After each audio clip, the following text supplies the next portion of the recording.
Thanks for coming on the break week, and just to remind that next week there will not be any class.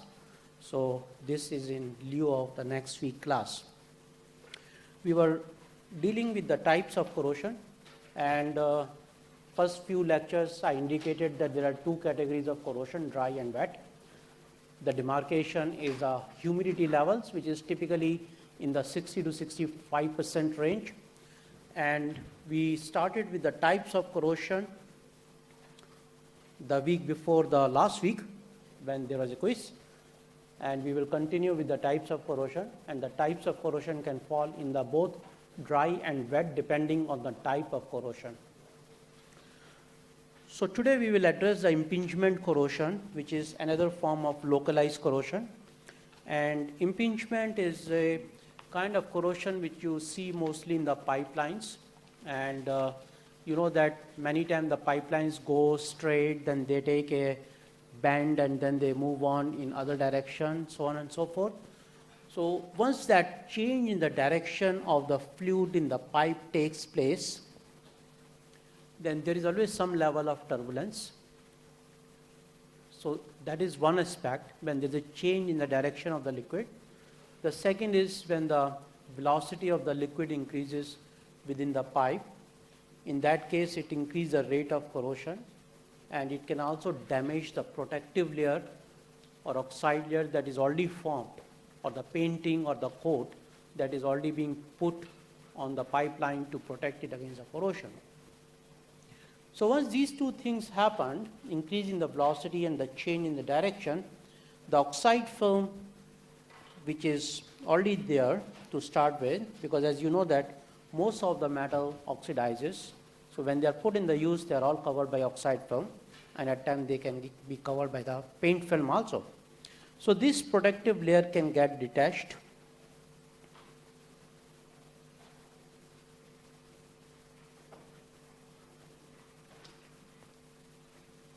Okay, this is not synchronized, so I'll use a pointer. So if you can see that this oxide film can get detached, and once it gets detached, your surface is exposed to the corrosive liquid. So this unprotected surface in the presence of wet medium can become an anode, and it can start corroding, and the damage takes place. Commonly seen in condensers and the heat exchangers. And if you see that, these kind of bands here, if you see that, where there is a circle there, and you can see that here is another joint where there is a change in the direction of fluid.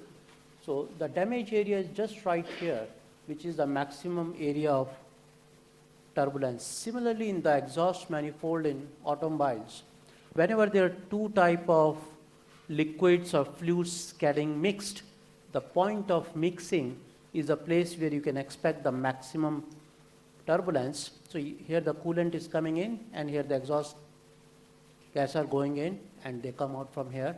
So you can see this arrow here and a small hole, and that is where the damage has already started. So these are the typical case of impingement corrosion. So how do we prevent it? We try to go for the smooth surfaces. Smooth surfaces means there is no friction between the liquid and the wall of the pipe. So no friction means more laminar flow. So whole of the volume of the liquid is flowing almost at the same velocity, not at the differential velocity. Second way, at the bends you can always streamline the flow by deciding that what should be the radius of curvature of the bend. There are always the standard software which can compute the fluid flow condition, provided you know what is the liquid, what is the velocity of the liquid, and other properties of the liquid. You can put it in the software, and it can tell you what should be the ideal radius of the bend that you should have in the pipe. The idea is to streamline the flow, because less the turbulence, less is the impingement damage. And finally, you can also use an improved material for the construction. This is a new picture I got yesterday, just as an illustration to show that whenever the fluid has to change the direction, either it's coming from here and going here, or is coming from here and going there, it doesn't matter. But wherever there are bends, you'll see that there are special fittings there. These fittings are always made of harder materials, and they are much thicker, because the damage which a liquid can do to this pipe is much lesser, and the damage here is much more in there. So extra allowances are given always at the bends. So whenever you see any pipe anywhere, you can see that always the bends are made of very thick and harder material of the similar type. For example, when you have the steel pipe, people use the cast iron bends. So they're the same material, and if you recall that if you are in the galvanic series, same type of material are closest in the series, so there will not be any issue of the galvanic corrosion as well.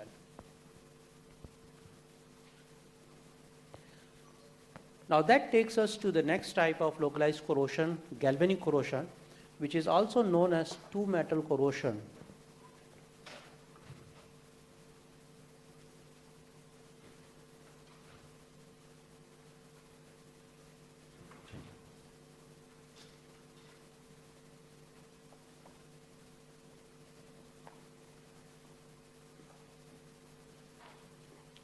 Let me try, this is a bit out of, anyway, you can just write it. It is called as the two metals corrosion, and essentially galvanic word is very commonly used, and at times the people get confused. Galvanic is when there's an anode and there's a cathode, so it's called as galvanic. But ideally speaking, when you are making or fixing two materials with each other, two different materials, then it should be called as a two metal corrosion. But convention is still galvanic corrosion. Now, when you say that the two dissimilar metals are electrically connected, the word electrically is just again a textbook word, but in reality, these two metals can be bolted with each other, they can be welded with each other, they are as good as in electrical contact, right? So once you contact or connect these two different metals, then based on our concept of electrode potential, the one which has lower electrode potential becomes an anode, and the one which has positive electrode potential becomes a cathode. So for example, if you connect iron with aluminum, then what happens? Aluminum has more negative electrode potential, so it becomes an anode. Iron will become a cathode. So in this situation, only aluminum corrodes. Nothing happens to iron.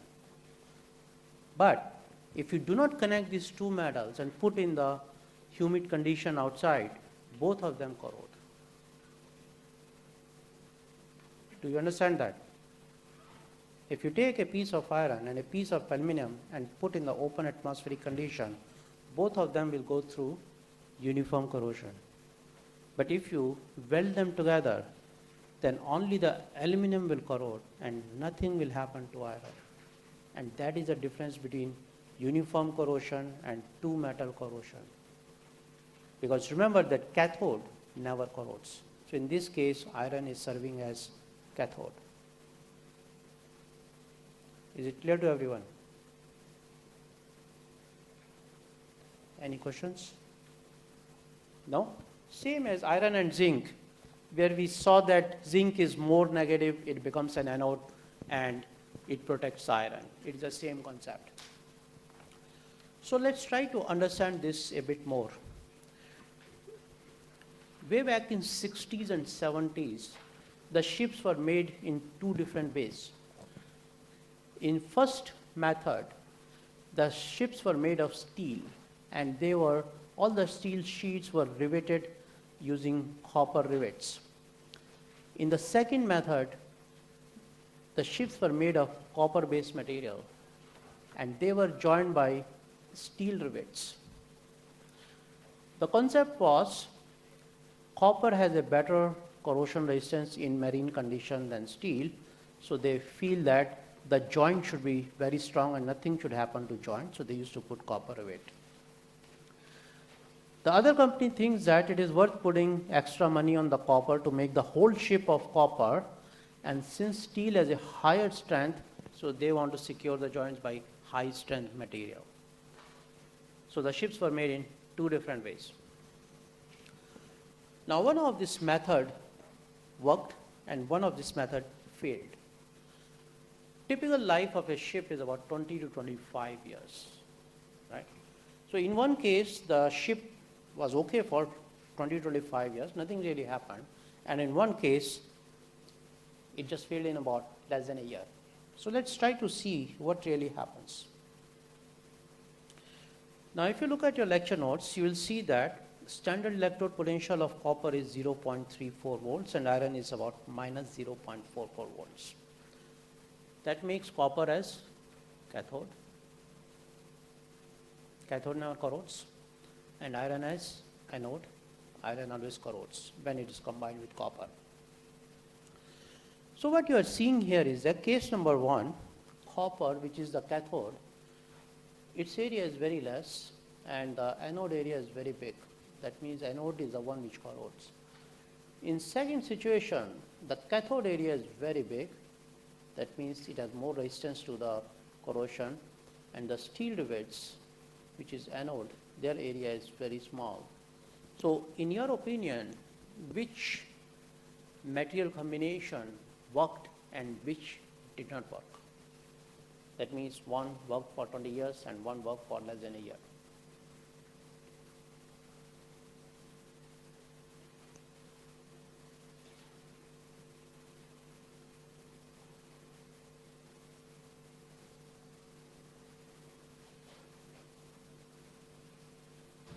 So take about 2 to 3 minutes, discuss with your friends and suggest.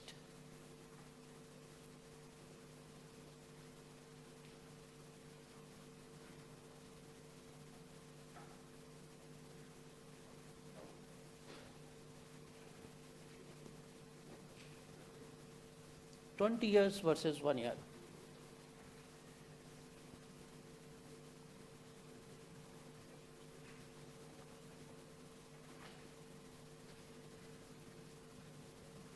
Logic is correct in both the cases, but that logic is not good enough when you try to think of the corrosion perspective.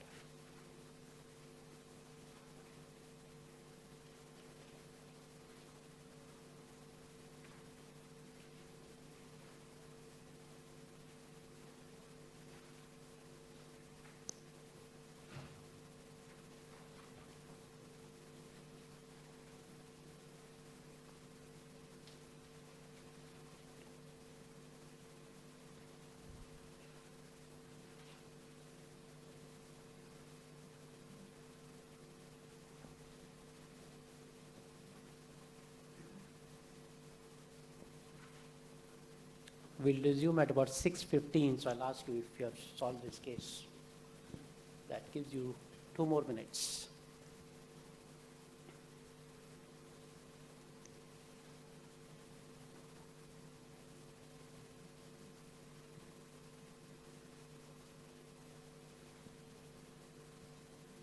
Remember that anodic reaction is a dissolution reaction and cathodic reaction is a supporting reaction. And you also know that both of the reaction has to take place together for the wet corrosion to take place. And one type of reaction can control the other type of reaction.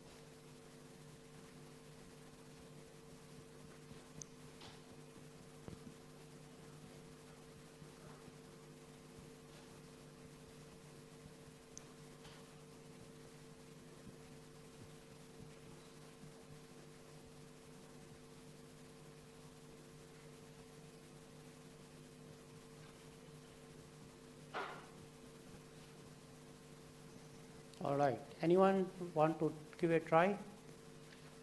Whether the case 1 will work or the case 2 will work?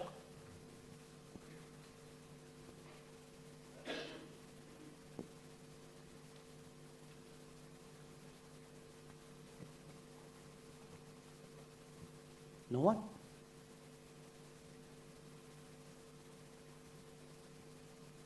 You want to try? Yeah.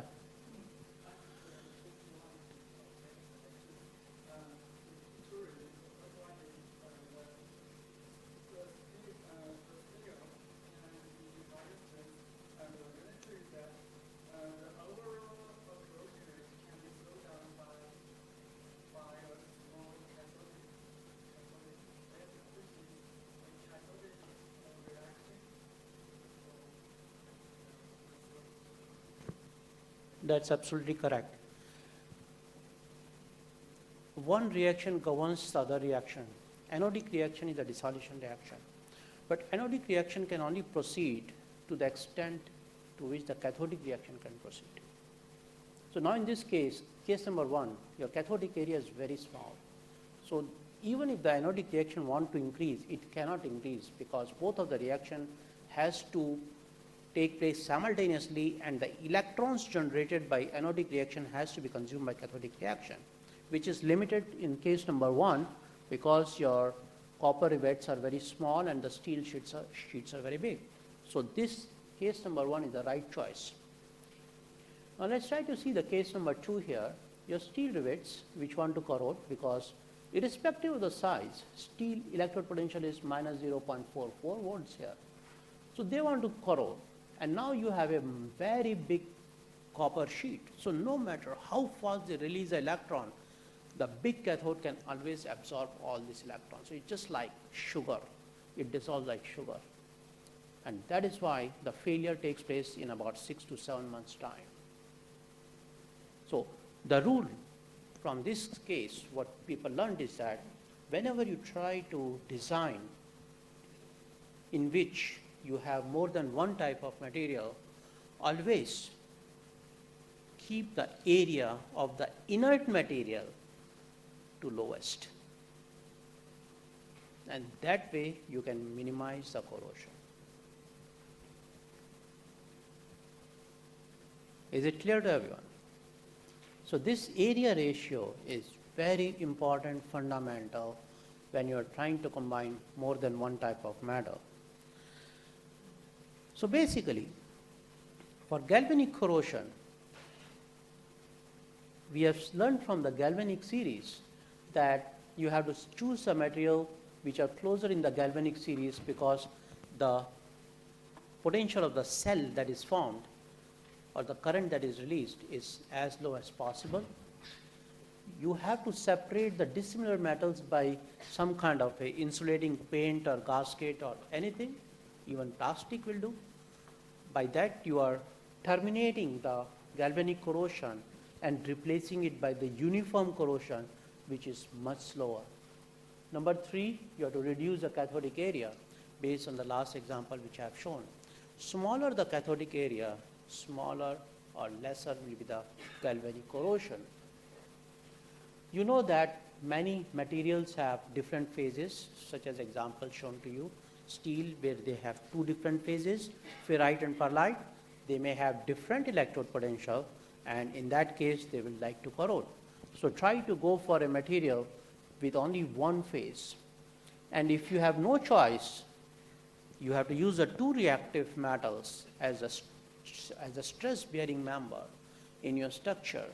Then you go for a 3rd metal which is not a structure or not a stress bearing member and connect with both these metals. So you save both these metals from corrosion and the 3rd metal will corrode. That's called the 3rd metal protection. Because at the end of the day, the most reactive metal becomes an anode, and that anode only corrodes. So now let's try to see another case studies which was experienced for the underground pipelines. Now what you see is a pipe here. The part of the pipe was damaged and it was replaced by a new steel pipe. So it was welded with the old pipe. Assume that it is a ordinary carbon pipe, not the stainless steel pipe. Now after this section of the pipe is replaced, what do you think? The old pipe will corrode faster or the new pipe will corrode faster?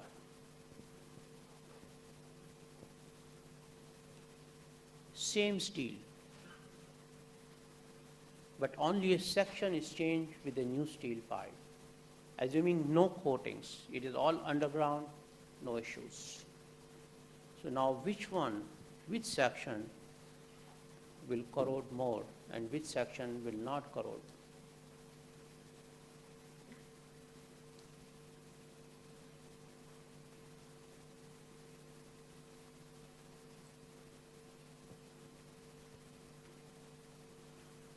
Another 2 minutes, we will resume at 6:23. In the meantime, try to discuss with your colleagues. Think about the old pipe, think about the new pipe. No coating, no protection, they are reasonably good otherwise. Yeah.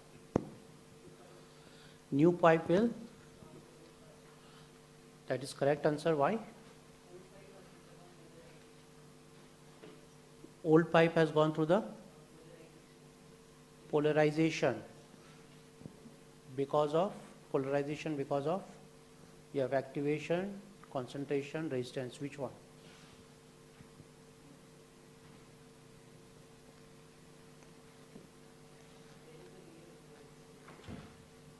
There is a layer over that which is an oxide layer. So it affects the activation polarization. So anything which affects the material and the electrolyte interface is activation polarization. That's correct. Because if you think about it, if you put a pipe in there, all the metal oxidizes and you can expect water, so it may be converted into hydroxide also. So what is happening is that old pipe is already covered with a layer of rust, which is like it may not be a perfect protection, but it is still a protection. For the new pipe, there is there's nothing like a oxide layer or hydroxide layer.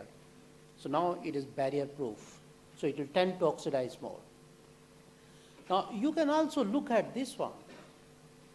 If you look at the cell value here, what do you see the cell value when they try to see the rate of corrosion in the old pipe and the new pipe?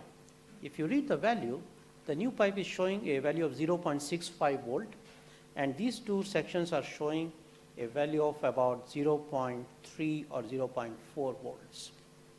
EC minus EA, right? Again, the standard electrode. What does that indicate? Higher the potential, higher the rate of corrosion. Fundamental mechanism, presence of some kind of protection layer in the old pipe which is absent in the new pipe. That's why the initial corrosion of the new pipe will be more. Is it clear to everyone? All right, so let's move on. Again, the effect of ratio of the anode and cathode, which is a very, very important aspect, is the second example now. What happened in a chemical industry is that they were using the steel tanks to store some kind of mildly corrosive solution, and to protect from corrosion or interaction between the steel and this solution, they put a baked phenolic coating in the inside of the tank.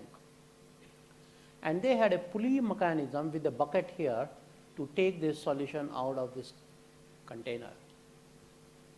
So when the level of the liquid used to go down, then the bucket used to hit the bottom. And when it hits the bottom, it damaged this coating. And when it damaged the coating, now you have a steel which is in direct contact of mildly corrosive solution. And the tank used to fail at the bottom. Even under those conditions, the typical life of these tanks was about 10 to 20 years. So they still used to last for 10 to 20 years. So people thought that let's increase the life of these tanks. So they modified it into this type. They knew that the damage is happening at the bottom of the tank, so they replaced the bottom part of the tank with stainless steel. All these dotted areas are stainless steel cladding now at the bottom. So even if the solution level is going down, the bucket hits the stainless steel, no coating there, no damage there, and it is corrosion resistant to the solution. So this they did at the bottom only, and wherever this cladding is welded to the steel, normal steel, from that point they are starting to coat with the same coating which used to work in the previous case. So they don't need to save the stainless steel because it is already corrosion resistant. So the concept was clear. They wanted to prevent the damage here, damage to the coating and the corrosion here. And when they put that in the use, the failure of the tanks took place within few months, and the damage was above the welded joint, where you can see the arrows here. So what really happened? The life of the tank is reduced from 10 to 20 years to about 6 months.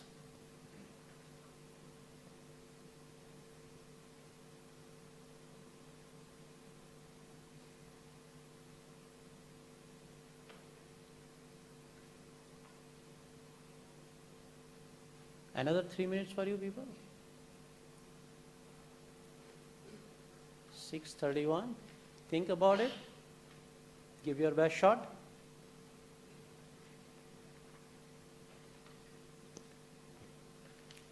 So these examples only illustrate you that if you don't make a right choice from a corrosion point of view, a life of 10 to 20 years can be reduced to less than a year typically.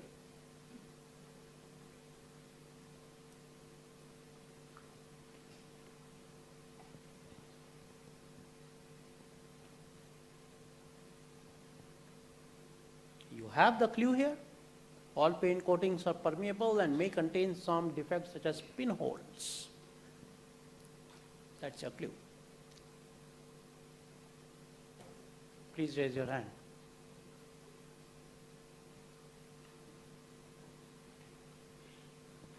Why the failure took place in less than a year?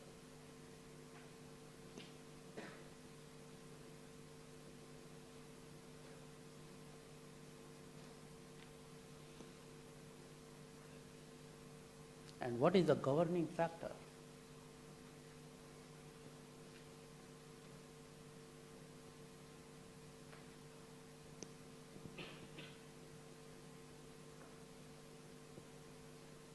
Anyone want to raise hand? Give it a try.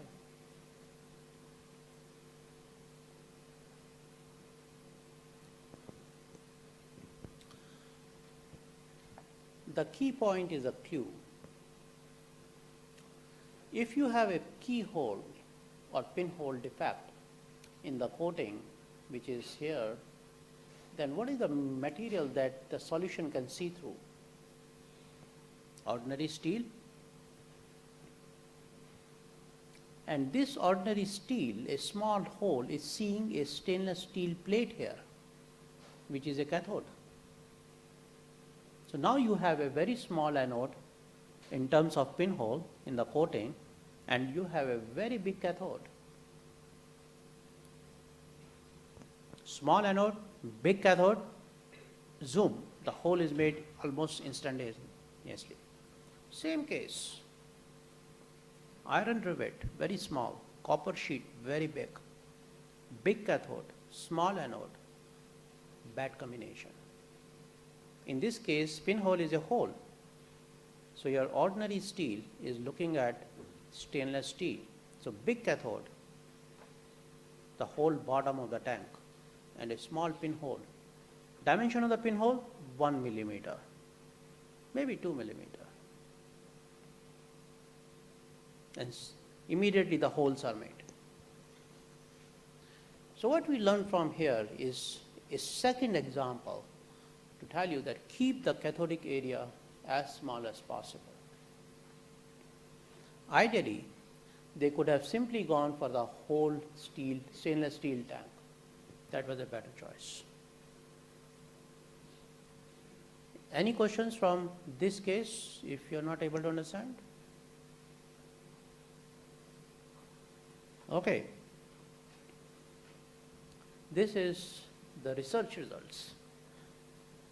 and the people have established that if you increase the cathodic area from 1:1 to 10:1, the corrosion rate can increase by 6 times.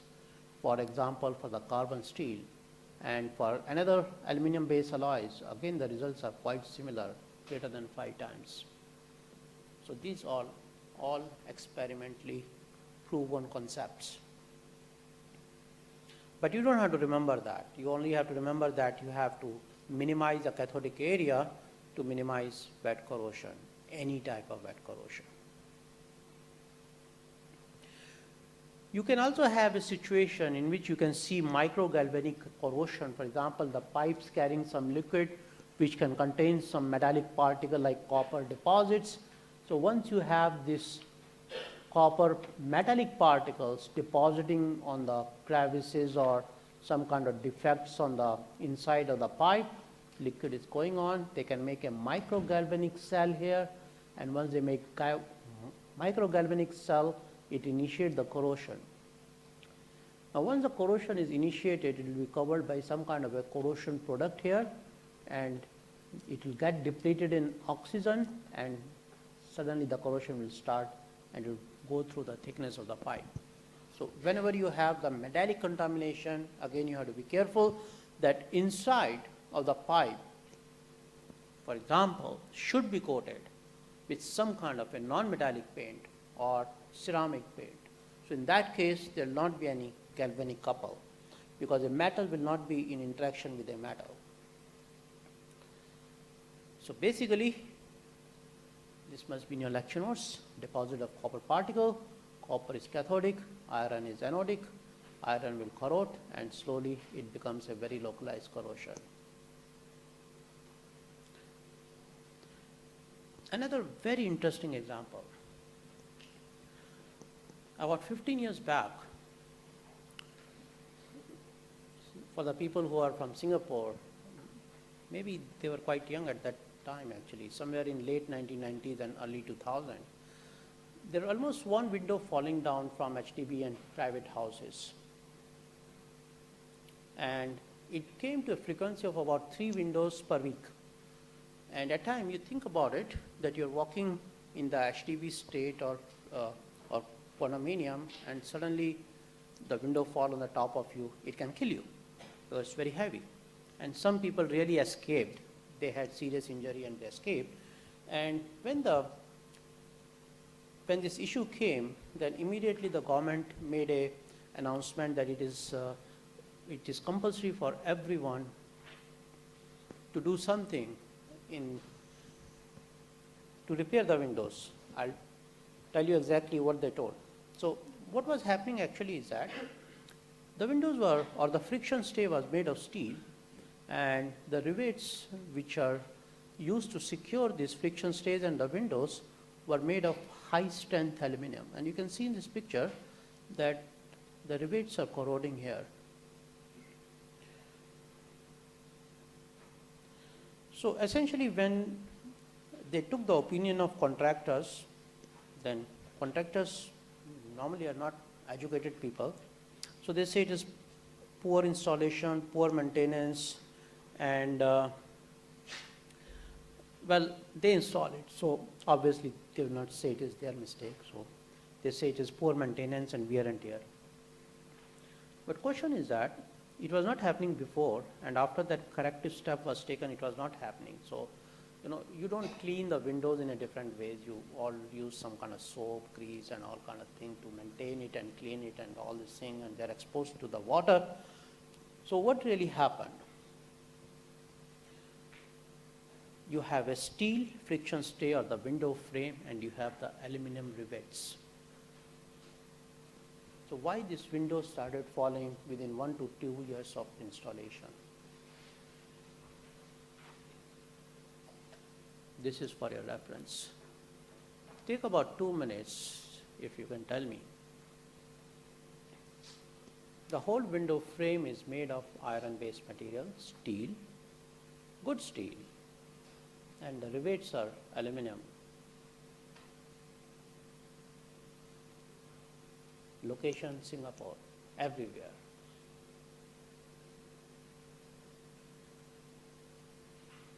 3 windows per week. That was the frequency of falling windows. Government has to intervene.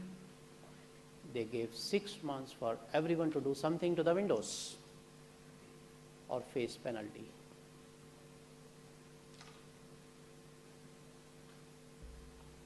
So my question is that what happened? Why the windows start falling?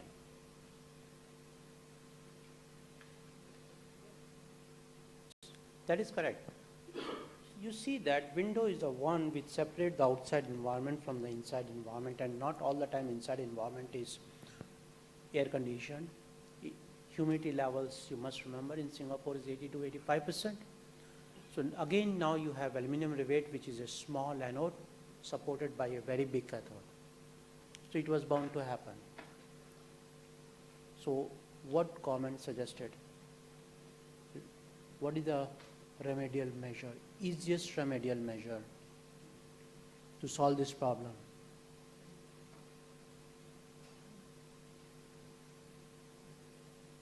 Remove the galvanic corrosion. So what is the easiest way to remove the galvanic corrosion? Is by replacing the rivets, aluminum rivets, by the steel rivets, right? So that was a stupid choice, I don't know by who, to have the aluminum rivets to start with. There was no need, because you have steel, which is also equally cheap, and it can be of much higher strength than aluminum based material. So how much was the loss borne by the Singaporean society because of this mistake? 1 million houses, 1 bedroom to executive condominium. Minimum was, contractor fees was $200, maximum was about $600. I'm talking of year 2000. Take the average of that, say $350, multiply by 1 million. How much it translates to? $350 million loss, just because of this mistake. So that is happening even these days in many applications. So that is why it is very important when they say that the loss because of corrosion in Singapore is about $2 to $3 billion. This mistake is 350 million only. A rough estimate. A few mistakes like this, you're already in the billions. So that is why it is very important to understand the practical implication. Understand, you need to have a large anode and a small cathode. And if possible, choose a material from the same group in the galvanic series, which exists for more than 100 years now. And this is not long time back, it is 15 years back only. So it's not, that shows how much uneducated many of our engineers are in corrosion perspective. So that's all about the galvanic corrosion. And now we move on to the next type of localized corrosion, which is the degensification, which is not as serious, but it is typically seen by copper-based material, which is known as brass, copper zinc material. So degensification means, D means removal of zinc, and the process of removal of zinc. So D is removal, zinc is element, and fication is the process. So removal of zinc, the process of removal of zinc is called as degensification. Some people call it selective leaching, selective removal of an element from the alloy. For example, people also have seen in some alloys where aluminum is removed, de-aluminification, or nickel is removed, de-nickelification. But for a very long time in our history, people were using copper zinc based material, which are called as brass. Even now, many of the PUB fittings comes in brass. So what happens if this kind of brass is exposed to, say, saline condition or wet condition? This zinc in the brass can dissolve out and stay in the solution. So what that happens is that now zinc has come out of the solution, so your solid plate becomes a porous plate like this. So solid plate becomes a porous plate. So once you remove the zinc, which is a strengthening element, and you create micro porosity there, then it loses its strength. Now wherever you use the nuts and bolts, there is some level of stresses. If the material loses its capacity to withstand the stress, it will fracture. And that's exactly what you see here, the fracture assembly here, wherever the bolt was used, or these copper zinc materials were used. Another example where this damage can penetrate up to 3 millimeter inside this bolt here, and this shiny area is the one which is not affected, and all the grayish area is the one which is affected. So this is commonly seen in the marine industry. So what you can do is that you choose a material in which the zinc is not there, and if you cannot take away the zinc, then you put other element like tin or arsenic. So it's mostly a material selection or material development to fight this kind of corrosion. Then we go to another subcategory of corrosion, which is mechanochemical corrosion. Mechano means here the mechanical stresses plays a dominant role along with the chemical reaction. So both a corrosive environment and the stresses, they have to act simultaneously for this kind of corrosion to take place. And we have three important types here: stress corrosion cracking, corrosion fatigue, and hydrogen damage. So we'll address the stress corrosion cracking first, and then we'll take a break. So in the stress corrosion cracking, what is happen is that you have the tensile stresses and the corrosive environment. So these are the two components. You need a material, you need a tensile stress, you need a corrosive environment. If all these three elements are there, you can expect stress corrosion cracking. So now let's try to see. Brasses, same, copper zinc material. This is one of the engineer from PUB who was my student many years back. He gave me this fitting. You can see here, this area here. They were experiencing this kind of season cracking of the brasses, where the brass in the open atmospheric condition, you know, Singapore is green, a lot of plants and all these things are there. So you have the liberation of ammonia there as the decay of organic matter. And these fittings used to crack. And they used to see a lot of them actually. So that is called as the season cracking of brasses. So how do we get this word season cracking? Season means when you have a tropical environment or when you have a rainy season. This happened in the late 19th century when the British were ruling India. At that time, what happens is that during the monsoon season, they don't used to go into the war actually, because it's not easy to fight in the rainy season. So they used to put all their cartridges and everything in the stables. So monsoon season, and they used to put that in the stable with the horses there. And once this weather, during the storage, they used to find that many cartridges were found cracked. And here is a photo of the cracking of a cartridge. So in 1921, these three scientists have established that it is the ammonia coming from the horse urine with the residual stresses which are already existing in the cartridges are leading to this cracking. So since it is related with the monsoon season, that's why they called it as a season cracking of material, typically with the brass. Now, it's not only with the brass, but if you have aluminum alloys in which you have more than 12% zinc and 6% magnesium, they are also susceptible to stress corrosion cracking. Iron. Now, all the steam boilers are made of iron-based material or steels, normal steel. And till recently, every year you will find some boiler blasted, some people get killed and all this thing.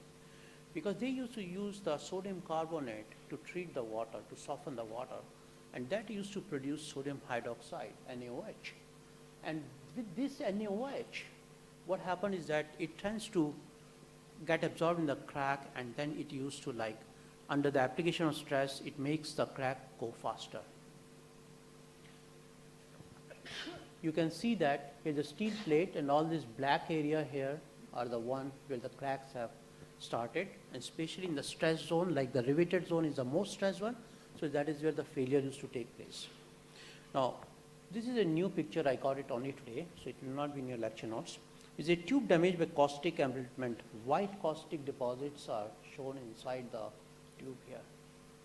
So wherever you have normal steels, try to avoid the presence of sodium hydroxide, because in the presence of stress, it can lead to some very catastrophic accidents. Now, stainless steel are also subjected to the stress corrosion cracking, and if you see that we have the curves here.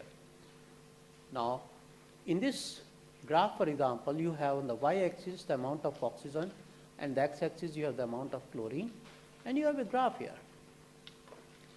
So now, if you have a combination of oxygen and chlorine, which is below this solid line, your stress corrosion cracking will not take place. But if you are above this line, you will expect the stress corrosion cracking. So whenever you are afraid of the stress corrosion cracking, ensure that the environment is below this solid line for the material that you are using. Now, stress corrosion cracking is a very broad area, and even the books are written on just this type of corrosion, but I will give you a very brief glimpse of some of the three fundamental mechanisms so that you have an understanding. The first one is the hydrogen embrittlement. Suppose your material under stress is exposed to the acidic solution. There may be some cracks. There is no material without any defect. And this hydrogen which is present in the environment, it can diffuse through in the front of crack. Now, in the front of the crack is a high strength area.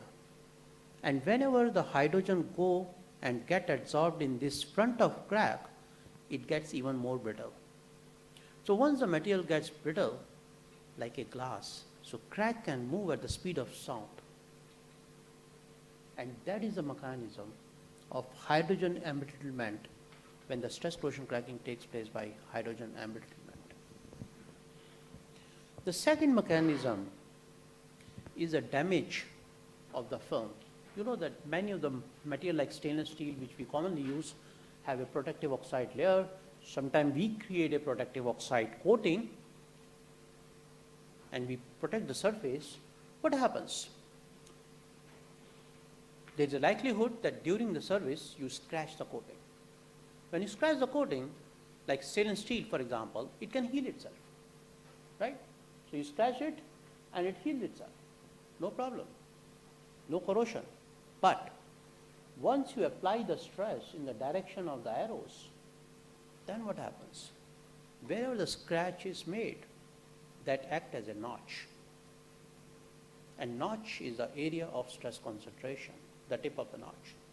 And you can expect premature failure. So that's the mechanism of film rupture. Third mechanism. Once again, no material is without defects. All the materials have cracks. But these cracks are so small that they don't interfere with the mechanical properties of the material. But once they become critical, that means it reaches to a certain size, then they are dangerous because the failure is catastrophic. So basically, if you have a material from the very fundamental of material science, you have a rod and you want to break into two pieces. You need to apply some energy, right? So when you apply the energy and you break this rod into two pieces, you have two new surfaces formed. You have one rod, you break in two pieces, wherever it fractures, you have two surfaces formed. So your energy is equivalent to the surface energy of these two new surfaces. Now what happens? If I reduce the surface energy, that means I have to apply less energy to fracture a material. And that's exactly happens in certain system which is under defense research. And many of this information you will not see it. But one typical system is copper and mercury. So if you have some minor cracks in copper, for example, and you just paint some mercury on the top of it, the copper, which is very ductile, you can bend it, but now with the mercury, it fractures like a brittle material. So that is the third concept, adsorption. Certain substances like mercury can adsorb on the surface, cracked surfaces of certain material like copper, reduce the surface energy and make the fracture very easy. That is the third mechanism of adsorption. So how do we prevent or minimize the incidents of stress corrosion cracking? Now, stress corrosion cracking takes place because of the stress and because of the chemical environment. So address these two issues. Take care of the stress or take care of the chemical environment, and you can minimize stress corrosion cracking. So select the material with low residual stresses. Whenever you use a material, it always comes with the stresses. You have deformed it, you have machined it, you have done so many things on that. So there's a certain heat treatments, annealing heat treatment you can do to remove the stresses. So first is select the material with the low residual stresses. If that is not possible, you use the heat treatment to remove these residual stresses. And third, you can also put the compressive stresses in the material. One way to put the compressive stresses in the material is like sandblasting, commonly used in the aerospace sector and maybe many other sectors. So when you blast a sand on the surface of a component, you are hitting it and putting the stress in the compressive direction. So now you take this material, put in the engineering application. For opening the crack, you need tensile stresses. And now you already have compressive stresses in your material. So these tensile stresses has to first overcome the compressive stresses because they are negative in sign. So you need more stresses to create a failure now. So that is the mechanism of putting the compressive stresses on the material. Number 4, you can use the protective coatings, very hard protective coatings, so there will not be an incident of scratches or damages, so that you prevent the notches. You can also use the cathodic protection by combining it with a more reactive metal. In that case, the material will not corrode. And you can also add certain substances which are called as inhibitors. You just add into the environment and they tend to protect the material by putting a protective layer or coatings on the top of it. So these are some of the ways in which you can minimize the stress corrosion cracking. Now, example from our home here. You have seen that there's a lot of disruptions of MRT lines in Singapore. So what is happening?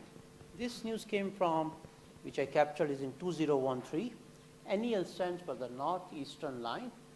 Breakdown last March because you have the water with chlorine there and your stainless steel. Now, stainless steel cables are used to support the counterweights which keeps the power line stretched, not sagging. But now you have a situation of stainless steel and chlorine containing water, so it's a typical situation of stress corrosion cracking. So they snapped. Once they snapped, counterweight fell down. So now all the power lines sagged. Once the power line sagged, no MRT can pass through now. And about 90,000 commuters were affected, and similar failure were observed for the U-shaped bolts because they are also the one which are stress-bearing member. So what does this say? 3 factors had to be present for stress corrosion cracking: corrosive agent, material susceptible to corrosion, and C, tensile stresses. So whenever you have MRT breakdown, U-bolt or power line sagging down, this can be one of the type of corrosion that they may be experiencing, and of course they are taking a lot of precautions now to choose the right type of material which does not undergo through the stress corrosion cracking. All right, so we take a break now. We come back at about 7:22, and please keep passing the attendance sheet. All right, please take your seat. We are going to start very soon at the stroke of 7:22.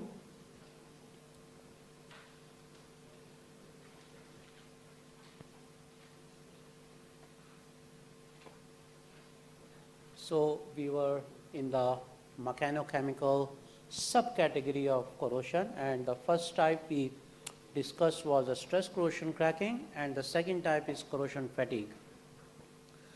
So fatigue is a very important term for engineers because fatigue represents a failure which takes place in the cyclic loads.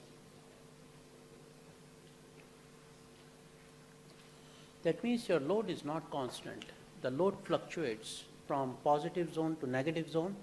That means the tensile stresses to compressive stresses, or within tensile stresses or within compressive stresses. So there's always a fluctuation. A typical example of cyclic loading is you can experience in aeroplanes where the wings can slightly shift up and down, and that gives the compressive and tensile loading to the wings. In the fuselage portion where you sit when you travel, and that area is pressurized when you are flying and depressurized when you land. So all this kind of loading is fatigue loading. Almost 70 to 80% of the engineering failures can be attributed partly to the cyclic loading of the material. So it's a very, very important type of failure of material. Now, if you combine that with corrosion or a chemical environment, typically the wet environment, then what you see is a corrosion fatigue. So it's a combination of cyclic loading and a corrosive environment. So basically what happens is that if you look at this picture here, for the steels or iron-based material, we also call them ferrous material, then you see that it's an elbow-shaped curve. Y-axis is stress and x-axis is number of cycles to failure. That means if you put a design stress above this elbow point somewhere here, then you can see the number of cycles to failure for this steel.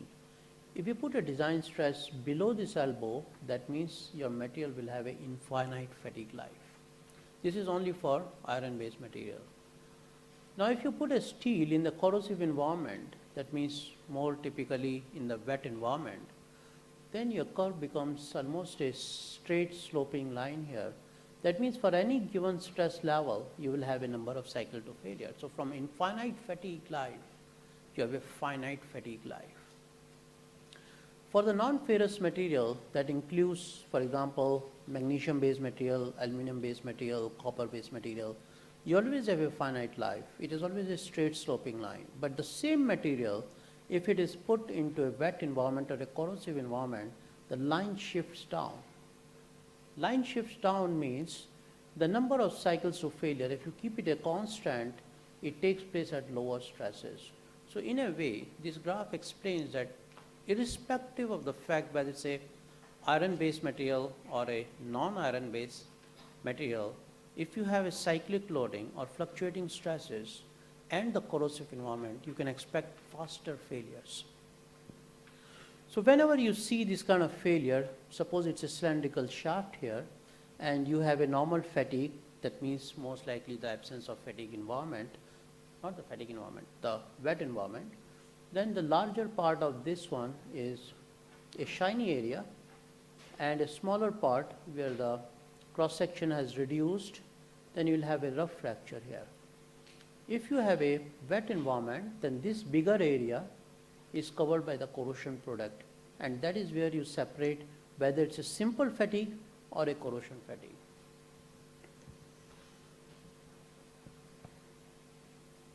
For example, this is not in your lecture notes, I just got it in last 1 or 2 days.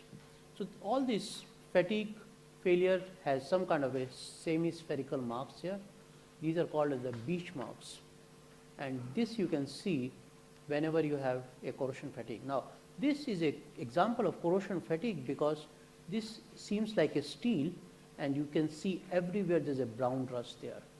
So it's a corrosion fatigue. If it is not a corrosion fatigue, you can expect a metallic luster on the surface. This is a new picture. Now what happens in one of the plane which was flying from one island of Hawaii to the other island of Hawaii, what happened is that, you know, Hawaii Island, you have a lot of sea out there. So if the sea is there, you have salt water here, and you have the breeze or sea water which can come with the wind, which is also salty.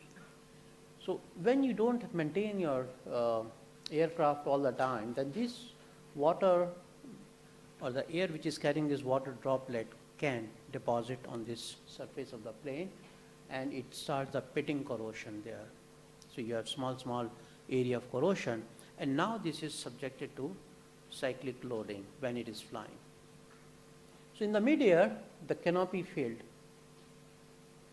and you can see that there, I think one person died in this accident, but most of them survived. And you see when it landed, you can see there is no canopy, and it is a typical example of corrosion fatigue. So corrosion, which created the surface damage, and cyclic loading, which accelerated that damage to a level when the whole canopy failed mid-air. These are also the new graphs which essentially are represented hypothetically in my first slide. Is you can see that fatigue limit in air is, if you are increasing the strength, your fatigue limit increases in air. But when you compare that within the water, you see it is much lower, and that is the damage. If you look at this curve also, for example, it's a typical elbow-shaped curve for steels. Below this, failure does not take place. But if you put the same material in the sea water or even the tap water, the curve becomes almost a sloping line downwards. So that is a damage a corrosive environment can do to the fatigue performance of a material. So basically, as happened in that aircraft failure, you'll see that the deposit leads to the formation of pits. Pits are small holes, which are okay. But when you apply the stress, they tend to open and propagate, and that's where the failure takes place. So basically, they act as a stress raiser, and then with the cyclic loading, it combined and led to the failure. So corrosion fatigue. Now again, there are two components here, cyclic loading and corrosive environment. So if you can address one or both of each, then you can minimize this kind of corrosion. So reduce the cyclic stresses. Can you do something to reduce the cyclic stresses? That is number one. If yes, do that. Apply the compressive stresses, because all the cracks that propagate under the cyclic loading is when the part of the loading is tensile in nature.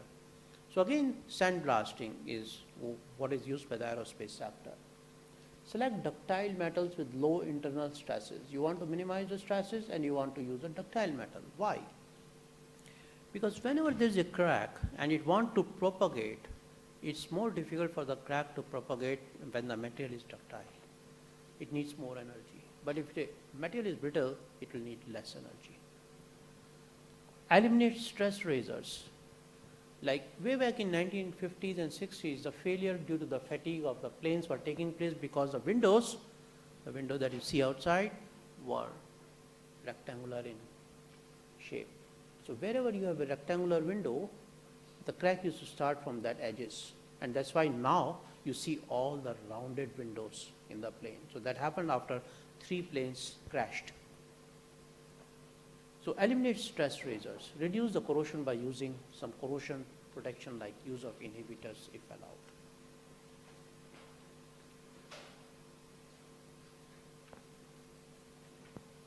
Another type is hydrogen damage, and I have got a few new pictures here again this morning, but essentially the notes are quite same otherwise.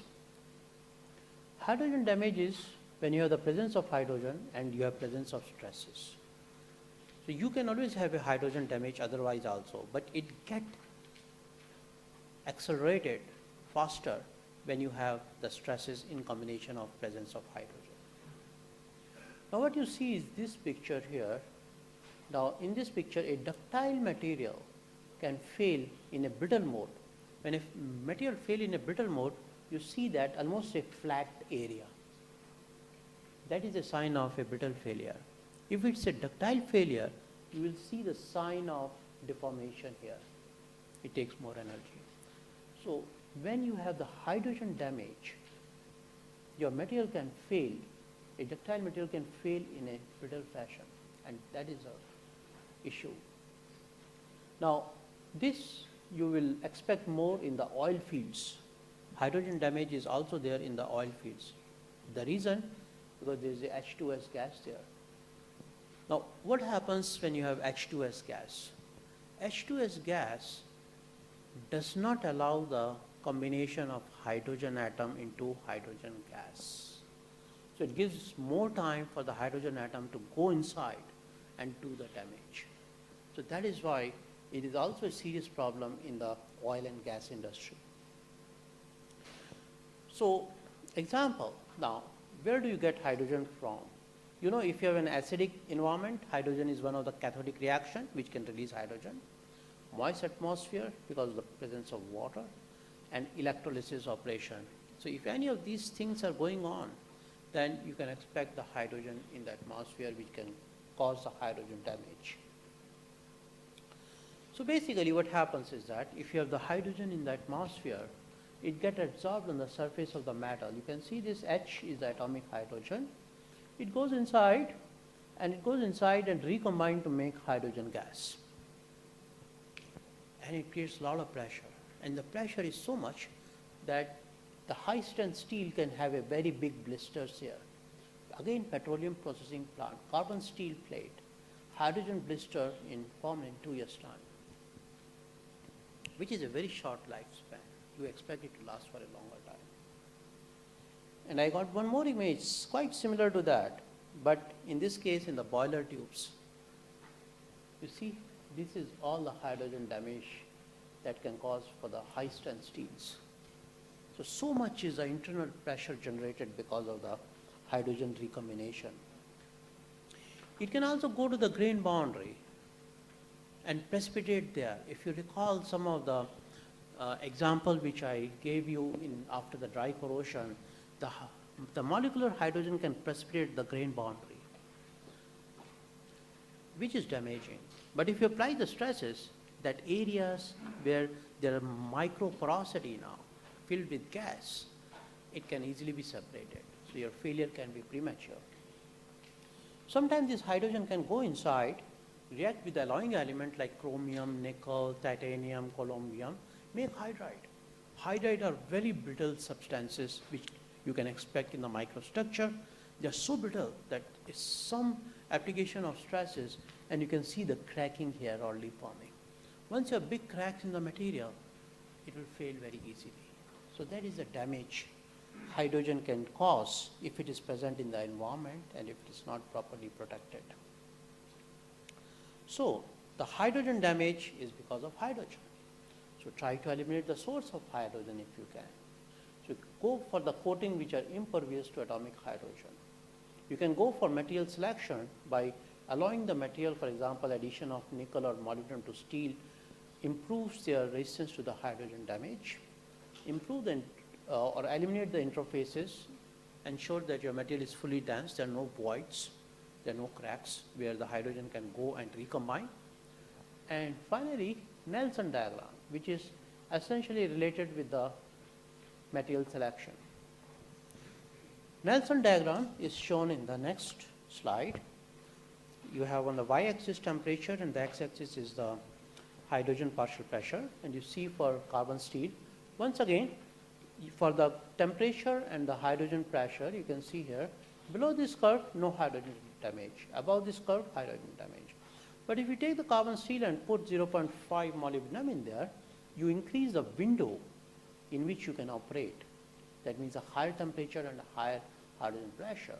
If you add chromium in there, then again you are increasing the size of the window and so on and so forth. So these Nelson diagrams are there for many conventional materials that are currently used. So what you have to do is that if you are expecting, such as in the oil and gas field, if you are expecting hydrogen to be there, you better take a material, look for the Nelson diagram and operate accordingly. Now we go to another subcategory where now the mechanical stresses are the most important stresses that create the damage. And the first type is wear. Wear is like sliding. When the two different materials are sliding against each other, they tend to damage each other. And if you're not careful, the damage can be very serious and in a very short time. So this sliding can cause many types of damage. The first type is abrasive wear. Abrasive means you are not careful. When the two materials are sliding, one material is very hard and other material is soft. So the harder material is going to wear off the softer one. And in that cases, you will expect to see on the surface a lot of scratches like this one. These lines are scratches. So whenever the surface you see the scratches, that means your materials that are sliding against each other are not compatible with each other, and they should have similar hardness and high hardness. The second type is adhesive wear. Now you have two materials sliding against each other, but they are not very hard. Both of them are not very hard, so they can deform each other. Because there's nothing like a flat surface. There always like micron level roughness on the surface. So what people do is that if that's the situation and you cannot change the material, then you apply the lubrication to minimize that. So what you see on the surface, if there's no lubrication, is some kind of a wavy appearance on the surface here. And that is a typical condition of adhesive wear. Now if there's a periodic interaction between the elements when they are sliding, then it's a fatigue wear. And if you have an extensive corrosive environment there and the sliding motion, then it's called as a chemical wear. So how you can minimize them? It cannot be eliminated, but you can minimize it, you can delay it. You have to have a material of the similar hardness in case of abrasive wear, use a lubricant in case of adhesive wear, avoid periodic mechanical interaction in case of fatigue wear, and try to take care of the corrosive environment in case of a chemical wear. So depending on the mechanism, you can choose a preventive mechanism. Now why this wear is not only important such as in the MRT lines going on the tracks there, between the wheel and the MRT tracks, it's a wear failure. If you are not careful in choosing the material, which should be compatible material of the track and the wheel. But nowadays, we are going in MEMS. MEMS means machines at the micron length scale now. Something which you need a microscope to see. And where are these micro machines used? All these are the example: micro motors, micro turbine, micro robots, micro vehicles, micro insects, pumps, switches, stages, so on and so forth. And they have a big market in automobile, consumer market, industrial market, and defense applications. Certain examples of MEMS, which are also defined as micro electromechanical system. That means length scale is micron. 1 micron is 10 to the power minus 6 meters. Our human hair is 100 micron. And these machines combine the fundamentals of electrical engineers and the mechanical engineers. So it's an example of accelerometer here and digital micro mirror device here. Now how small are these devices? You can see the pencil here, and this is the complete device, and this is a spider mite, and this is the machines at the micron length scale. Now what you see here is the micro gears. So you see how it works out here, micro gears here. Another assembly of a 6-gear chain, 5-gear chain, line contact between these teeth between the gear and the other places. These all pictures taken from the Sandia National Labs. You can have the area contact like the pin joints here. It's an undamaged pin joint and it's a damaged joint because they move against each other or they slide against each other. And what you see here is the wear debris, high magnification picture here.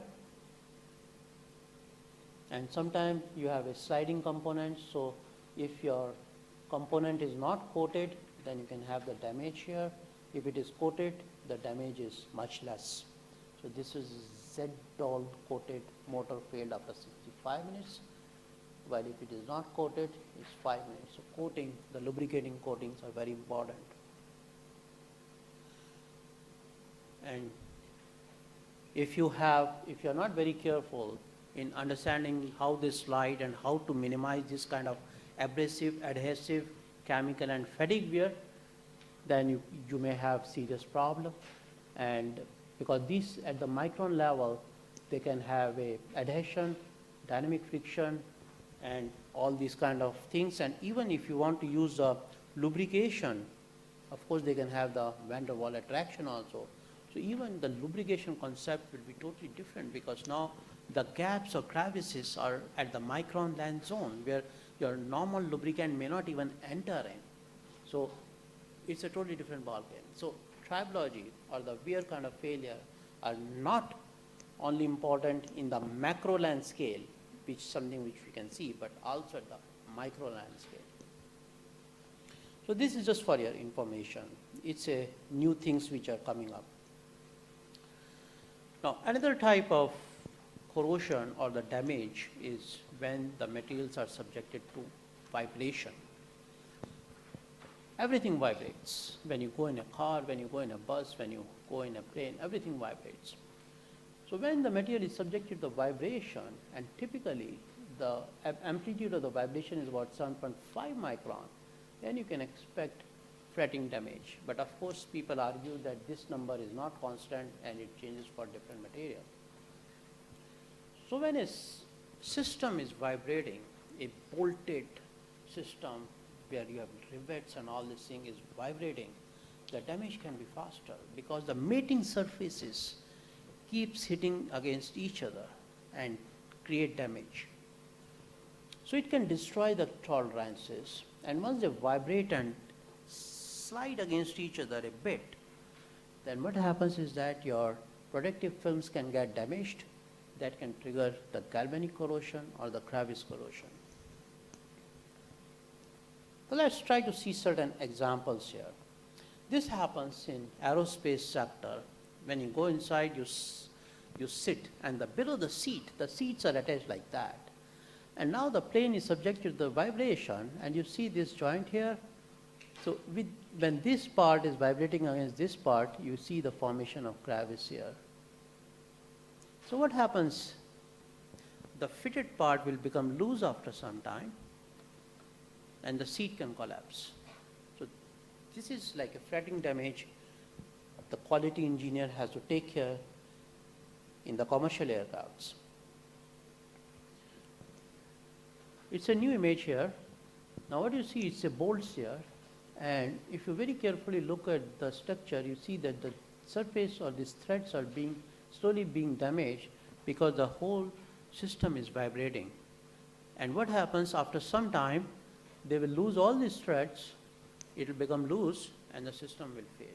So this is another example of fretting damage triggered from vibrations. Another example in a hip implant.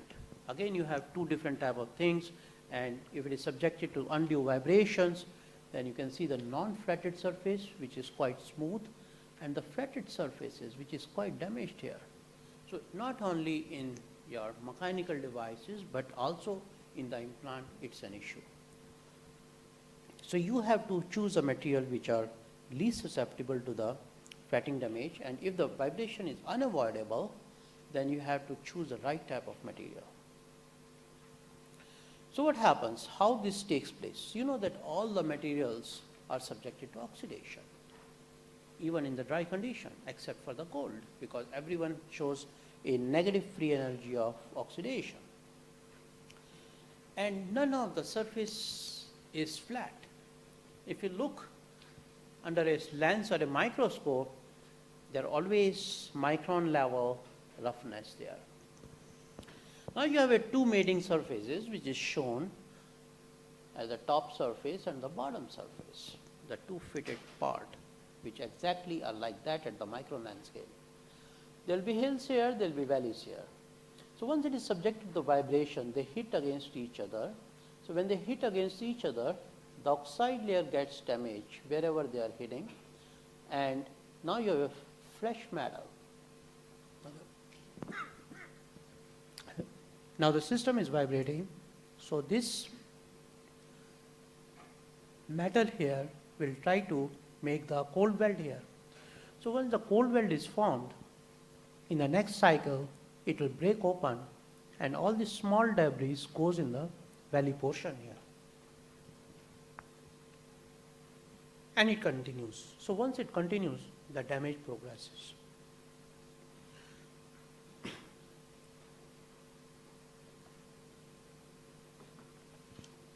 So what we see here is that the root cause is vibration. So can you make your system which can kill the vibration? You can choose a material which are vibration resistance. For example, cast iron is more vibration resistance than steel. Similarly, magnesium is 100 times more vibration resistance than steel. So choose a material. Number 2, choose the hard materials, because the soft materials makes the cold weld, not the hard materials. Number 3, if you cannot do anything with the hardness, then you use the lubrication. But once the lubrication is there, then again the cold weld formation will be less. And that is the ways in which you can fight the fretting corrosion. Minimize the vibration effects, use harder materials, use lubrication. So once you understand the mechanism, you can think in your own way and create your own preventive measures. Vibration is the cause, soft material is the cause. So kill the vibration, kill the soft material by replacing with the hard materials. If you cannot do that, minimize the friction by putting lubricant. So these are all logical methods. Another type of localized corrosion is cavitation, commonly seen in propellers, high moving objects, fast moving objects. So high velocity turbulent liquids lead to the cavitation. Where do you see that? In pumps and turbines. So what happens? Suppose a ship is moving and your turbine is moving at a very high speed, a few thousand RPM. So with such a high pressure generated, the liquid can vaporize. So you see the formation of bubble. Formation and implosion of these bubbles. Do you know what is implosion? Or what is the difference between explosion and implosion?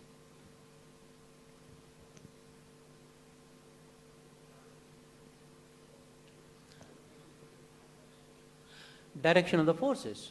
So in the implosion, the forces are inward. In explosion, forces are outward. So whenever you see this, some buildings have to be demolished. So they create implosion in the building. So the building caves in, not goes out. So in a way, the people can come and see the caving in of the building in North America and Europe. So it's very common practice. All right, so the bubbles implode. So when the bubbles implode, the shock waves are generated in the inside direction. And once these shock waves are so strong that they can damage the surface of the metal, even high strength steels, which are used to make propeller blades. And then this damage slowly progresses. So initially you can expect the formation of pits, small pits, and then these pits can start merging, becomes a bigger area and lead to the failure. And what happens is blades can chop off. So once the blade chops off and your ship is sailing, it becomes a serious thing, because now it cannot move in unless you replace it or weld it. So it's a serious situation. And here is another case where you can see that all the blades at the bottom are damaged, and if you do not replace them, they will fall off and the system will stall. Another photo which showing the cavitation damage of a valve plate of axial piston hydraulic pump. This is the area where the cavitation damage is. So essentially, the cavitation is because of the turbulent fluids. That's the root cause. So can you take care of this turbulence? So promote the streamlined flow if you can. high strength alloys, because the second stage, if you have turbulence, is implosion and the shock waves which comes with a very high strength. So can your material tolerate that high strength? So go for high strength material if possible. And number three, if it's a closed system, then you can always use this corrosion mitigating thing. So even if the damage is there, it is not further accelerated by the normal corrosion. So kill the aggressiveness of the solution if possible.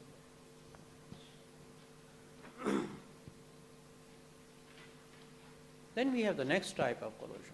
It is erosion corrosion. Erosion corrosion is where you have a fluid. What can be a fluid? It can be air or it can be water. And you have entrapped sand particles in this fluid. Then it can lead to the erosion corrosion. So I'll cite you an example how it is important in oil and gas industry and the aerospace sector. I have a lot of slides to show to you. Now what you see in this picture is a sand particle. You can see the sharp edges here. These sharp edges, so that means every sand particle can act as a tool, and when it hits the metal, it can chip off the metal. So if these sand particles are coming again and again, it can lead to an erosion failure in a pretty short time. So this is the mechanism of how the erosion corrosion takes place. So it's a rapid movement of corrosive environment. Your oil and gas industry is subjected to that, your aviation industry is subjected to that, and the structures in the land and sea are subjected to erosion corrosion. How do you get the sand particles in oil and gas industry? Because the oil reserves are in the sandstone reservoirs. So when you transport the oil from these reservoirs, you have the sand particles in there. Aviation industry, volcano eruption. The countries like Middle East countries, sandstones, all of them lead to the erosion corrosion. Structures in the land. Whenever there is a wind blowing with the sand particles, exposed to the erosion damage. So initial stages you can see the comet shaped pits, and in the later stages you can see the waves on the surface which tells that it's a degradation happening because of the erosion. And there are many parameters, particle based parameter like the sand particle, the effect of the size, their shape, velocity, and at what angle it impacts. Your fluid base, for example, air or water, how fast it is flowing, what is the viscosity, temperature, and the state. Material, whether it's a hard material or the soft material. Experimentally, you can compute the erosion rate by having the weight loss of the sample divided by the weight of the sand that is used in the experiment. So that's how people compute the rate of erosion. What you see in the picture is a small pits in here, and in this picture again all these black dots are the pits, and this is subjected to the silica slurry here, and at the later stage you see some kind of wavy kind of structure. So pits and waves are the two marks which you can see which is indicative of erosion corrosion whenever your material is subjected to a slurry. A slurry is a combination of a fluid and the sand particle or hard particles. Now the problem comes when you have the passivating material like stainless steel. Now stainless steel have chromium oxide, for example. Now if the sand particle come as a tool and remove this oxide layer, suddenly that area becomes anode and the remaining area becomes cathode, and immediately starts the galvanic corrosion there. So basically, it's good to use the hard and strong material because sand particles are hard.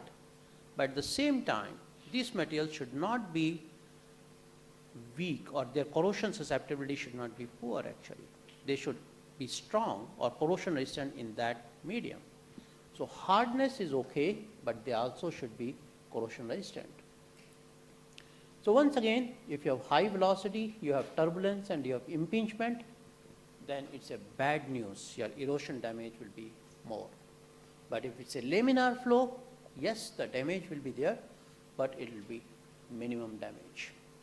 So in any type of corrosion related with liquid, whether it's impingement, it's a cavitation, or it's a erosion, the fluids are involved, and they should be made laminar. That is common protection measure for all this type of corrosion. Now, these graphs are only for your reference. You don't have to memorize it anywhere. Now, it shows that in some cases, this case comes from an industry where the water is atomizing or the fuel is atomizing in a chamber, and when it gets atomized, it hits the opposite wall, and then you have a damage. So now you see that it's a water droplets, even they can create this kind of situation. And they have found out that for a given droplet velocity, the erosion rate changes like that. So this is a zone in which you can have the erosion of a material. So all this kind of information is available for different applications. So always collect the material which is related with your application to make a wiser choice. Now, how to prevent it? As I say, make the flow laminar, improve the quality of the surface, use the harder coatings in this case because you are trying to mitigate the effect of hard particles. So selection of the hard material is another choice. Now, this is a new graph. I don't know whether it is in your notes or not, but it is again a new graph here and is only for your reference. So I'm not going to examine that in any way. Now what you see in the graph is that y-axis is erosion rate. That means how fast the erosion takes place, and this is the surface hardness. So you see that for the hardness level of 20 to 60, this is a steel here definitely. So the erosion rate is almost a flat line. But the minute it goes beyond 65, say 70 HRC, Rockwell hardness C scale, suddenly the erosion rate goes down for all the particle size. There are 3 particle size here. So that means, that tells you that if you have to fight the erosion rate and you are using steel, you try to get a steel with a hardness beyond that critical hardness, which is about 70 HRC. Then you can have a much longer life of your material. The second information you can generate from this kind of graph is the effect of particle size. Now you see this triangle is the least particle size and the inverse triangle is the biggest particle size. So if you have a small particle, then the damage is much more. So that tells you that if you have a smaller sand particle, your damage will be more. Because now, for a given weight, you have more number of sand particles. And you should think that every sand particle is like a tool which want to chip off your metal. So if you have more number of that sand particles coming, obviously, logically, the damage will be more.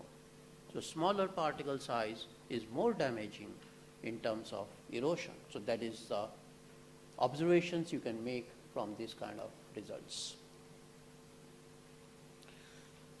Land structures, the Great Wall of China.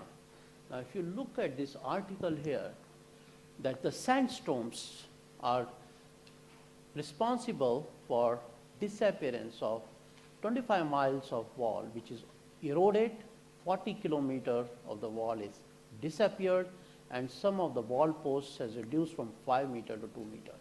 So that is the effect of erosion on the land structures. In Taiwan, for example, there is a quinset. You see that it has been eroded, and now the neck is eroded here, again from the sandstone, and people are afraid that this can fall off if this thickness reduces further. So this is a damage to the historical structures in the countries because of the erosion damage. Well, let's try to look at in the oil and gas industry, which is a very strong industry in the world. So what is leading to the erosion damage in the pipelines. As I indicated before, okay, before that I go, this picture shows you what is a subsea system looks like. You have trees, you have flow lines, you have a lot of piping in which the oil is taken from the reservoirs and passed over to the platform, hanging platform on the sea water. So you see that 70% of world oil and gas reserves are in the sandstone reservoirs, so you can expect the sand. So you have both water and sand there, and many of them are very old now, about 30-year-old now, and the sand particles are the one which are responsible for the erosive wear of these pipes. Now you have the subsea. So whenever you have, for example, you run this kind of a operation, you have a capital expenditure, something to put the system in place. You have operating expenditure, which is called as OPEX. That means the cost of running per day. And then you have the aging equipment and inspection, maintenance, and repair costs. So if you lose even one day, you lose a lot of money. So they don't want this kind of damage to happen. The impact of erosion failure.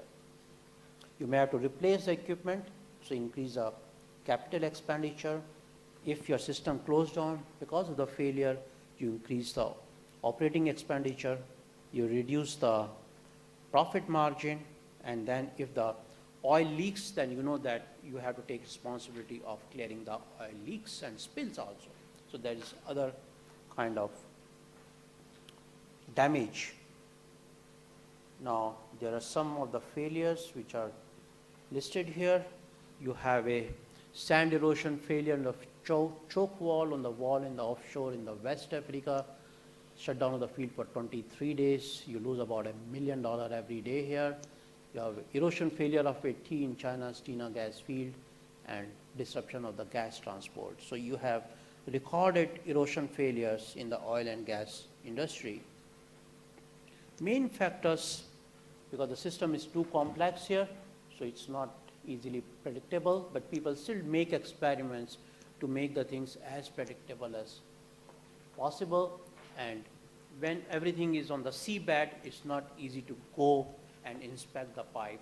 And if the erosion is taking place from inside, it's not very easy to monitor the health of the pipe also. So many times the experiments are made in the lab to simulate the situations. So this slide I've shown to you in the cover slide, how the sand particle can come and chip off the surface. So let's move on. Now, particulate erosion, once again the solid particle work as a tool, and the erosion rate is a function of velocity, impact angle, duration of impact, and the size of particle. We have seen the graph in which we have seen that the smaller the particle, the more damaging it is. And these are the conditions that you expect in the oil field, which is you have a sand concentration in about 1 to 100 parts per million. You have a fluid velocity is about 10 to 30 meter per second, and you have a typical sand particle size is between 60 to 700 micrometers. So this is a typical condition you can expect in an oil field wherever you extract the oil from. And this forms the basis of simulating the same situation in the lab. So what people do is that they do the experiment in the lab, and how they do the experiment in the lab is shown in the next slide. Once again, all these examples are only for your reference. It's not for you to memorize them in any way, because I'm not going to examine these things. So it's a typical lab setup in which we create a slurry and hit the material with a slurry, and we calculate the erosion rate based on the formula given before, the weight loss by the sand consumed during the experiment. And you can see that we have a profilometer which scientists use to study the profile of the surface. So you have 2D profile in which you can see that how much the material is being chipped off. So it's the depth of the scar in 2 dimension. it's the depth of the scar and the morphology of the scar in 3 dimension by 3D profilometer. And here is a microscope which are used to look at the surface, how the material is failing. And this is all the simulation work. And then we compare the simulation work with the experimental observation. And what you see here is what kind of damage is there, and based on that you can make inference how fast the material is going to corrode and the mechanisms behind that. And the sand particle morphology is also monitored. So this is how we do the experiment, in which you can exactly take the oil, you can exactly maintain the velocity, the type, size of the sand particle, and you can predict it. Now, we can do the same thing if you are in the aerospace sector. Now, what happens in the aerospace sector is it's a cross section of the engine here. So the air enters from outside and goes from here after going through the combustion chamber. So if you have the sand particles, for example, in the air, the damage is in the cold areas which are on the front section where the air is taken inside. The combustion chamber is the hot area where the combustion takes place. So let's try to see how the erosion is damaging into a aerospace sector, and that happens when you have the air breathing engines. Now these are all the air breathing engines: turboprop, turbofan, turbojet, ramjet, scramjet. And the non-breathing engine is the one which we use in the rocket. So they are not affected by the erosion corrosion. So what happened? All these sand particles, once again, it hit the cold areas and they just create the damage, and the damage gets augmented with time. So the front plates are the blade exactly looks like this, and this is the one which get damaged, which you can see in the next few pictures here. So suppose you have a volcanic eruption, like 1 or 2 years back, there was volcanic eruption in Europe and all the flights were cancelled. So they are not supposed to go through that zone. The reason, because you have the sand particles in there. And from the distance of the volcano, for example, the size of the sand particle start reducing as you go away from that zone of emission. So initially, if you're close to the volcano, you have much more sand particles, bigger also. And when you go away, the sand particles reduce in the size because the bigger particles start settling early. And if you go away up to a 700 kilometer, you still have the sand particles in the air. So that's why the whole area is normally blocked off whenever there are volcanic ashes. Now, in places like Middle East, like Afghanistan, Saudi Arabia, and all these things, you have sandstorms there. Sandstorm means you cannot even see through, and there's a lot of sand particles in the air. It happens up to 30 times in a year. 30 times means almost 3 times in a month. That's a lot. And you have the sand particle ranging from 1 to 1,000 micron in size, which is a very, very wide range. So what happens? Your air breathing engines will take all the sand particle inside. All these blades are moving. It's going to hit the blades, and it can damage the blades. And the damage takes place on the leading edge here. It can thin down this thing. You can see all this damage because of this erosion corrosion. And here are the sand particles coming in. You have seen this picture before. Coming in, damage all these areas. So this is a typical blade. And the damages which are there is, if you look at the leading edge damage here, you have chord loss, you have profile damage, you have increased surface roughness, you have aerofoil thinning, and you have uncoated blade in which all this like damages happens all over. So basically, you compromise on the geometry and the dimension of the blades over the time. What are the implications of this? It improves the maintenance costs. Now, it is the figures from the US Department of Defense. about $7.5 billion for repair of the gas turbine engine and aerofoil corrosion. It is a maintenance maintenance repair overhaul, MRO. And you will be surprised that Singapore is a very big center of repair of these kind of blades and engines. It's a very big figure, $7.5 billion, 2010, 5 years back. So if you have this damage, it can lead to the engine stalling, because now you don't have the proper geometry in place after some time, and the surface, any surface damage can lead to the fatigue failure. So whenever you have cyclic loading and you have surface damage, you can expect fatigue failure. So engine stall took place, for example, British Airways flight 009, it went through the ash cloud in western Java, which caused all the 4 engines of the aircraft to stall in mid-flight and was forced to make an emergency landing. So these kind of things are recorded. I'm sure there are many more examples like that. Then you have air pollution, so inefficient engine performance can also lead to inefficient fuel consumption and carbon emission. So if you have read today's newspaper, for example, even in Singapore now they are going to put the carbon tax. And this carbon tax is already in place in many countries in the European world. So that means you have to ensure that your fuel consumption is within the limits, otherwise you pay damage for that. And this slide shows that you have many kind of sand particles with different properties which you can expect to see that. And these are the experiments now that you can make in the lab to simulate this kind of situation. You know exactly the particle size you can expect. You can expect what is the velocity of the air with the entrained particles entering the engine. You can simulate the situation in the lab, and then you can get the results. So here is a stainless steel, work on the stainless steel, specimen size and the damage area here because of the direct impingement of that.